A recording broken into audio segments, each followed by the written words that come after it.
Bit delayed, I know, but I had kind of major computer issues. But yeah, the blueprint from this you get from boarding galleons from the railjack, and it takes tellurium to build.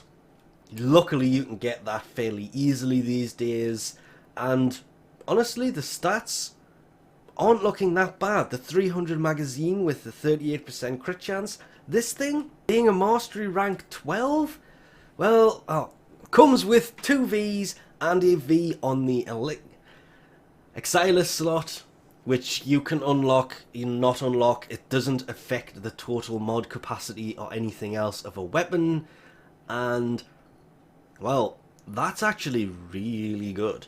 Did end up forming it twice. I'm going to former it a third time, but with the Shadow, the Baza Prime. I still have Ivora Prime I want to put lots of polarities on, to be honest, and make her much stronger.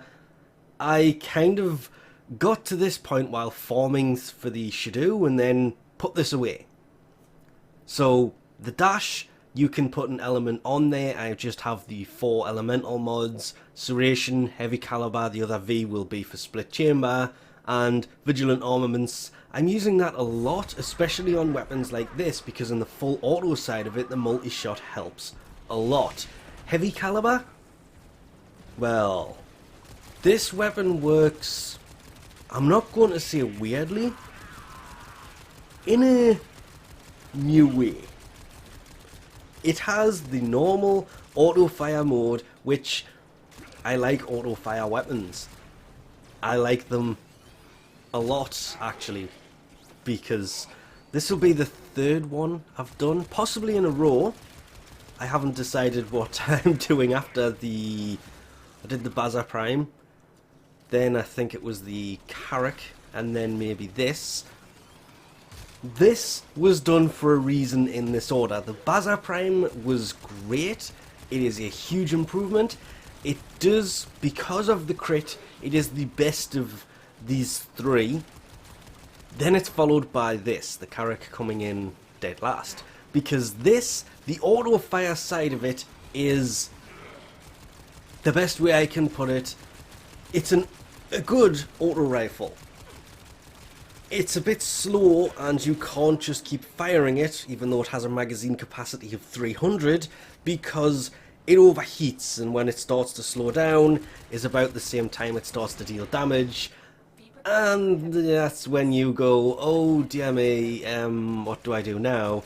And fire the charged secondary fire mode, because the secondary fire mode of this is what really made me come back to this and start using it again, because it basically shoots a beam of whatever you happen to have elemental wise or anything else to it. And just to kind of explain this a little bit more, because the elemental damage, it is doing 918.7 blast with 747 corrosive for the auto fire mode, but the charged attack that takes, I think it was 75 rounds, does 26,660 blast with 18,060 corrosive.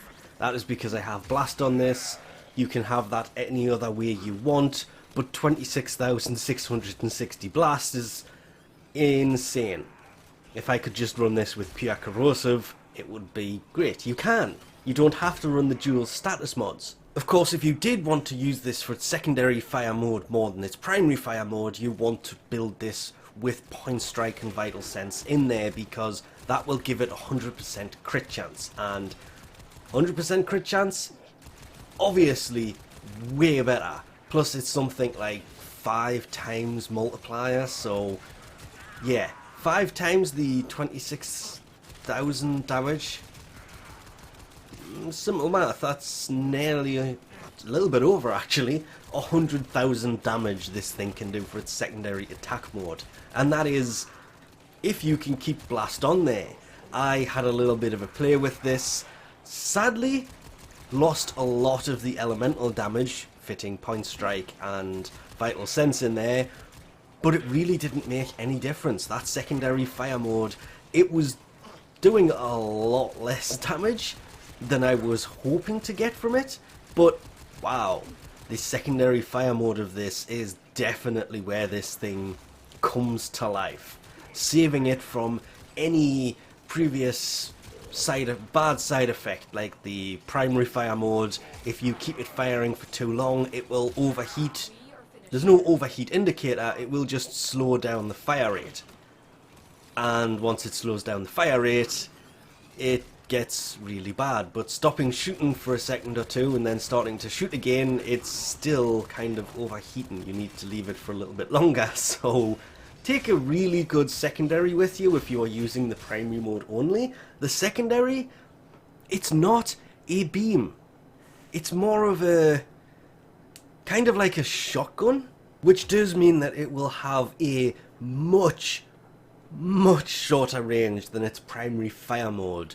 But all in all, the primary fire mode was good, even though it does overheat fairly quickly. Once you get through 100 rounds of its 300 round magazine, it will be firing really slowly, but it does have the range. The secondary lacks the range, takes a long time to kind of charge up, but that's nothing a fire rate mod wouldn't fix if you were running just the secondary fire mode. Honestly, this thing turned out to be a really good primary. Kind of expected to hold this a different way, considering it looks very similar to the Omni device you used to repair the Sigma class railjack. And yes, I will continue to call it the Sigma class railjack because that's what it's referred to as. Either way, it's the railjack repair tool, and it looks kind of similar to a point. I mean, it's missing half of it. I am also hearing that the blueprint from these can come from taking on the captain from the galleon, but apparently it can also drop from the captains of asteroid bases. This was mentioned on the other weapon. People kept going on about it's dropping from the asteroid. I was reading the description of them, because the description says by entering the galleon. It doesn't actually say who drops it, just enter the galleon and you can get the blueprint for these. No, it apparently also drops from the captain of an asteroid base. Even though I'm pretty sure it's the same thing, people are just calling it a different thing. I have no idea. I've never dropped it from an asteroid base. I've dropped it from boarding a galleon, but that's about it. I actually tried using this to take out that captain and basically recalled myself back to the railjack because it just straight up annihilated me because everybody else was still on board the railjack. And I tried doing it by myself with this and didn't fail because of the weapon. Failed because I didn't kill any of the enemies on the way there, and basically everybody followed me in there and there was nowhere to go and hide. I died 3 times trying to recall to the railjack. It was a really messed up situation to get into, but the secondary fire mode of this actually did save me. I just wish that I had that recorded so I could actually show that, because I was taking out a few of them with the secondary fire mode, wishing that the charge speed of it was way stronger, because the secondary fire mode of it will hit more than one enemy. The primary, well, it's questionable. I've had this thing do some very weird things with its primary and secondary fire modes, just sometimes working and sometimes you're shooting the secondary at somebody and you don't realise they're just that tiny little bit too far, because that range is actually quite low for the secondary fire mode. All in all, I think I'm going to leave this thing equipped for just a little bit longer to play with it a bit more. Plus, as I mentioned earlier, I don't know if I cut that out or not, I do need to put another V on this just to kind of save it. If you manage to get lucky and drop a Riven for this, this thing could become insanely strong. Especially if you've got the God roll, crit chance, crit damage and damage Riven for it. Oh yes, this thing would become super deadly super quickly. But we'll leave this off here for now. Thanks for watching and I'll catch you next time.